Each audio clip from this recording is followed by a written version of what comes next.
옛날, 아주 먼 옛날 한 울창한 숲속 연못가에 오리 새끼 오리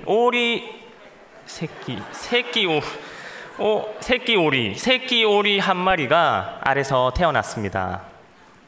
유난히 큰 알에서 태어난 이 새끼 오리는 보통의 오리들과는 다르게 생겼다는 이유로 주변 오리들에게 온갖 괴롭힘을 당합니다. 처음에는 이 어미 오리가 다독여 주지만 나중에는 이 어미 오리마저 이 아기 오리가 다른 데 갔으면 좋겠다, 이렇게까지 생각할 정도로 생각을 하게 됩니다. 이에 상처를 받은 오리는 집을 떠납니다.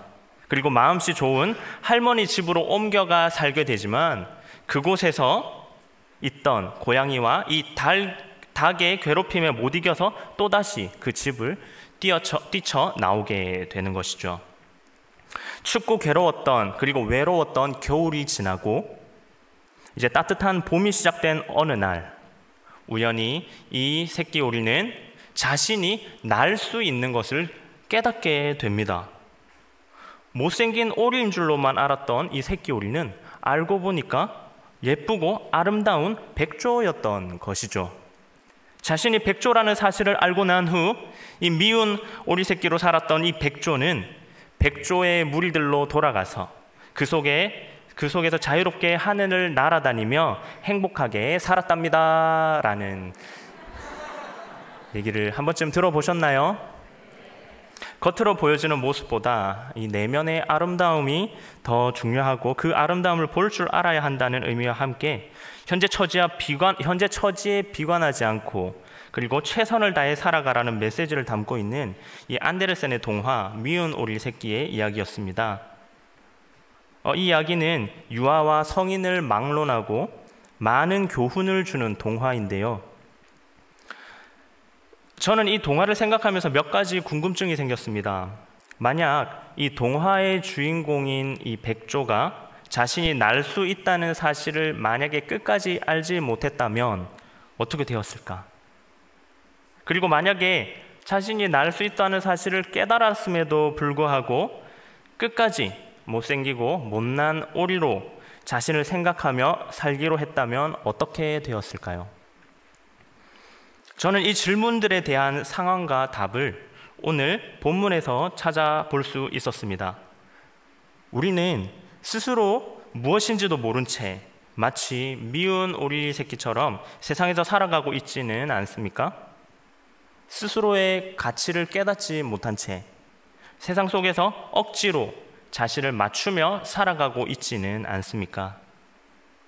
이 질문의 올바른 이 답들을 오늘 말씀에서 찾으시기를 바라며 그 말씀대로 살기를 소망하는 저와 우리 귀한 성도님들 되시기를 바랍니다.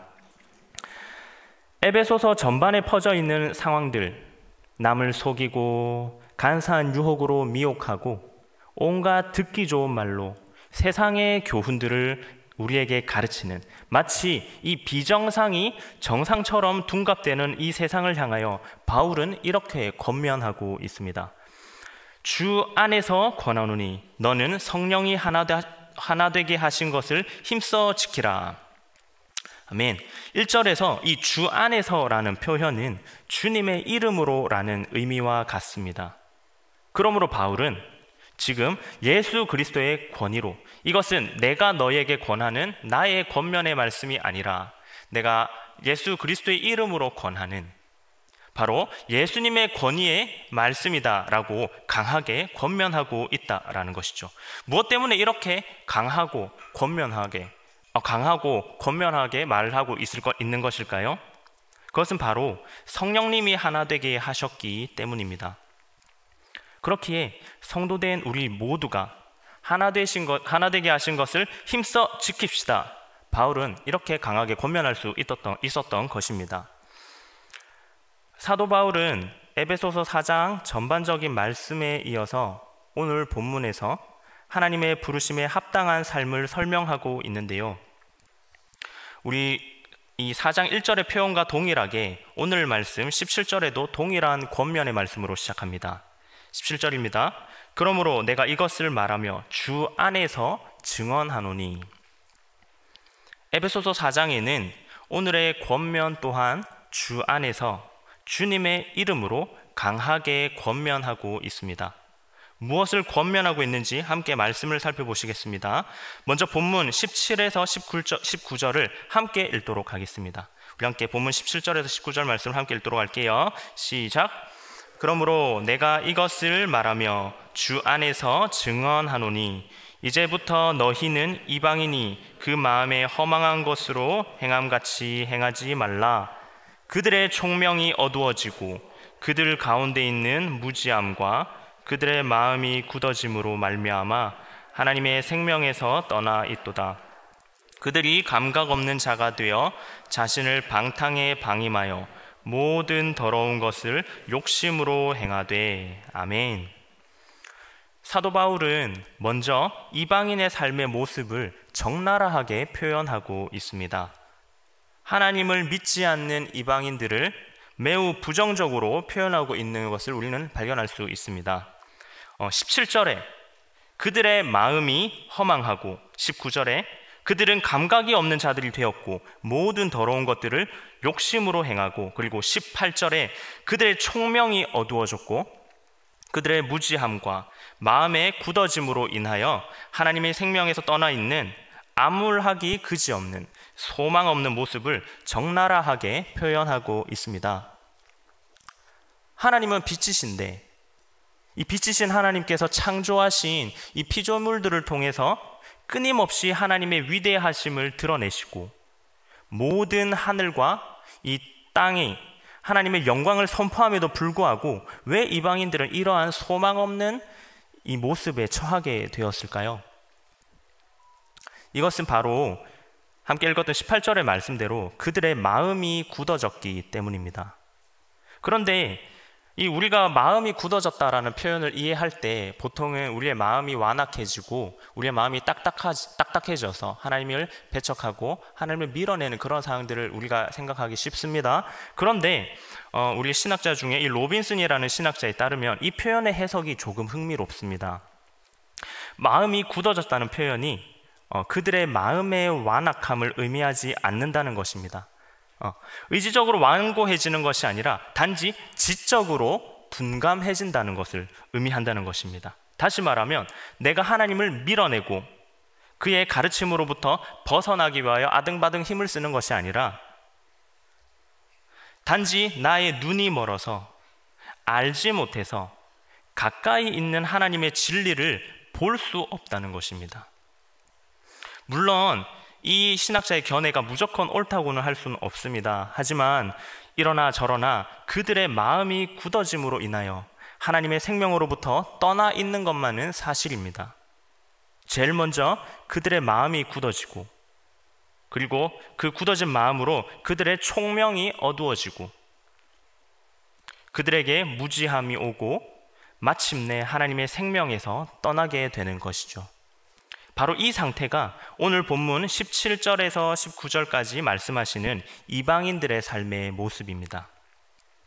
그리고 이제 사도 바울은 22절에서 24절까지의 말씀에서 권면의 내용을 말하고 있습니다. 오늘 말씀 22절에서 24절 함께 한 목소리로 읽어보도록 하겠습니다.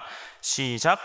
너희는 유혹의 욕심을 따라 썩어져 가는 구습을 따르는 옛사람을 벗어버리고 오직 너희의 심령이 새롭게 되어 하나님을 따라 의와 진리의 거룩함으로 지으심을 받은 새 사람을 입으라. 아멘. 우리가 생명 없는 그리고 소망 없는 이방인의 모습을 벗어나기 위해서는 어떻게 해야 한다고 오늘 본문 말씀에 말씀하고 계신가요? 우리의 옛 이방인의 모습을 마치 썩은 옷을 벗어버리는 것처럼 벗어버리고 하나님의 형상으로 재창조된 그 새로운 인간, 깨끗한 옷을 입으라 라고 말씀하고 있습니다. 옛사람을 벗어라, 그리고 새 사람을 입으라. 어떻게 하면 옷을 입고 벗듯이 이 새 사람과 옛사람을 벗고 입을 수 있을까요? 이해하기가 어렵습니다. 어떻게 해야 될까요? 이 모든 궁금증의 해결을 위해 이제 우리가 건너뛰었던 말씀을 살펴볼 차례입니다. 20절에서 21절 말씀입니다. 우리 함께 읽도록 하겠습니다. 시작. 오직 너희는 그리스도를 그같이 배우지 아니하였느니라. 진리가 예수 안에 있는 것 같이 너희가 참으로 그에게서 듣고 또한 그 안에서 가르침을 받았을진대. 아멘. 오직 너희는 그리스도를 그같이 배우지 아니하였느니라. 이게 무슨 말일까요? 즉 너희는 이미 그리스도를 배웠다라는 말씀입니다. 새롭게 가르쳐주는 것을 배워서 새 사람을 입는 것이 아닙니다. 이미 너희가 참으로 그에게서 들었고 또 그 안에서 가르침을 받았다. 그러니 이제 왜 로빈슨의 견해가 흥미롭다는지 아실 것입니다. 우리가 완악하게 이방인의 모습을 고수하고 마치 그 옛사람의 모습을 놓지 못하여 끙끙대는 것이 아니라 우리가 마치 앞을 보지 못하는 그 맹인처럼 보지 못해서 다 배워놓고 기억하지 못해서 옛사람의 모습에 머물러 있다는 것입니다. 즉, 새 사람을 입으라는 말씀은 새로운 가르침의 명령이 아니라 이미 그들에게 주어졌던 옛 명령이며 그것을 강한 어조로 상기하라, 기억하라 라는 권면의 말씀인 것입니다. 기억해내라. 너희가 이미 배웠지 않느냐?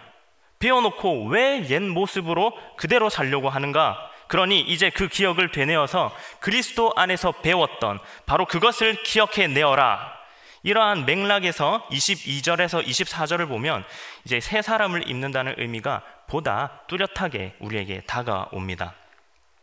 사실 이 부분은 골로새서의 병행 구절을 살펴본다면 더 온전한 의미를 발견할 수 있는데요. 제가 골로새서 3장 8에서 10절을 읽어드리도록 하겠습니다. 이제는 너희가 이 모든 것을 벗어버리라. 곧 분함과 노여움과 악의와 비방과 너희 입에 부끄러운 말이라. 너희가 서로 거짓말을 하지 말라. 옛 사람과 그 행위를 벗어버리고 새 사람을 입었으니 이는 자기를 창조하신 이의 형상을 따라 지식에까지 새롭게 하심을 입은 자니라. 아멘. 제가 읽어드린 이 골로새서에서 뭐라고 말씀하고 계십니까? 골로새서 3장 10절에서 이미 옛 사람을 벗어버리고 새 사람을 입은 자들이라라는 표현이 나옵니다. 그리스도인들은 옛 사람을 이미 벗어버렸습니다. 그리고 새 사람을 입었으므로 서로 거짓말을 해서는 안 된다는 말씀을 하고 있는 것이죠. 에베소 교인들은 이미 이 모든 것을 배워서 새 사람을 입은 자들이었습니다. 단지 그들은 자신들이 새 사람을 입었다라는 것을 기억하지 못하고 있는 것이죠. 실제로 그들은 그들의 첫 회심 때에 새 사람을 입었습니다. 사도 바울은 바로 그때를 기억해내라는 것입니다. 너희가 첫 배웠던 그 복음을 왜 지금 와서 기억하지 못하고 있느냐? 그러니 바울은 답답하고 그들이 이상하게 보였던 것이죠. 오늘 말씀에서 바울은 새로운 것을 가르치고 있는 것이 아닙니다. 단지 기억해내기를 계속해서 권면하길 바랄 뿐이지요. 우리가 이미 배웠던 그리스도를 기억해내는 것이 바로 새 사람을 입는 길인 줄로 믿습니다. 오늘 말씀을 우리는 꼭 기억하셨으면 좋겠습니다. 우리는 이미 그리스도를 배운 자들입니다. 이것을 온전히 기억해내고 이것을 온전히 믿으신다면 우리는 이미 새 사람의 옷을 입은 자들입니다. 그러니 이제 우리가 해야 할 일은 참 진리의 근원이신 그리스도를 바로 알고 그 가르침을 기억하고 끝까지 기억해내는 것입니다. 그리고 우리는 그리스도 안에 거해야 합니다. 그리스도 안에 거하는 우리는 더 이상 예전의 내가 아닌 새 사람으로 새롭게 재창조된 새로운 사람이 될 줄로 믿습니다. 세상이 우리를 향하여 손가락질하고 그리고 조롱하고 그리고 핍박하여도 전혀 동요할 필요가 없습니다. 그리고 그들에게 애써 변명할 필요도 없습니다. 그저 새 사람을 입는 우리가 되십시다. 이미 우리는 새 사람을 입었는데 세상이 뭐라 한들, 세상이 우리를 무엇이라 욕하고 조롱한들 그 본질이 바뀔 리가 없을 줄로 믿습니다. 말씀을 정리하겠습니다. 동화 미운 오리 새끼의 주인공이 원래 오리였는데 백조로 변한 것입니까? 자신은 백조였지만 자신이 백조인지 모르고 있었을 뿐입니다. 그래서 주변에서 환난과 핍박이 있었을 때 스스로 괴로워하며 도망 다녔죠. 만약 본인이 백조라는 사실을 알고 있었더라도 과연 그런 핍박을 받았을 때 이 백조가 그렇게 힘들었을까요? 그렇다면 우리들은요? 우리는 이미 새 사람의 옷을 입을 자격을 받은 자들입니다. 하지만 새끼 백조처럼 우리의 존재 가치를 깨닫고 있지 못한 것은 아닙니까? 그래서 세상이 우리를 조롱하고 핍박할 때 이 새끼 백조처럼 괴로워하고 있지는 않습니까? 못생긴 오리라고 생각했던 바로 이 새끼 백조가 사실은 아름다운 백조였던 것처럼 세상이 욕하고 별나게 보는 우리들을 사실 그리스도를 배운 새 사람의 옷을 입은 자들임을 우리는 꼭 기억하셨으면 좋겠습니다. 이제 우리는 새 사람의 옷을 입은 자들로서 이 세상을 살아냅시다. 물론 숱한 고난과 역경이 우리를 막아설 것입니다. 하지만 우리와 미운 오리 새끼 이 이야기의 결정적인 차이점이 무엇인지 아십니까? 오리는 자기가 백조라는 사실을 우연히 알게 되었습니다. 하지만 우리가 새 사람을 입었음을 성령님께서 깨닫게 해주신다는 것입니다. 우리가 새 사람을 입는 것은 우연이 아닙니다. 우연히 깨닫게 되는 것도 아닙니다. 우리가 읽었던 이 23절의 말씀처럼 이 성령님이 우리를 매일매일 매 순간마다 새롭게 하심을 통하여 이미 이 성령님과 하나님이 우리와 함께 하고 계실 줄을 믿습니다. 그렇기에 성령께서 우리를 계속하여 변화하고 역사하고 계십니다. 그렇다면 우리가 두려울 것이 무엇이겠습니까? 성령님이 이미 우리와 함께 하고 계십니다. 이 사실을 기억하고 그리고 끝까지 기억하셔서 오늘 이 바울이 권면하는 말씀처럼 새 사람의 옷을 매일매일 매 순간 입으며 그 힘으로 말미암아 이 세상을 살아가고 세상에 주눅들지 않고 세상을 향하여 당당하게 걸어가는 저와 여러분들이 되시기를 주님의 이름으로 기원합니다.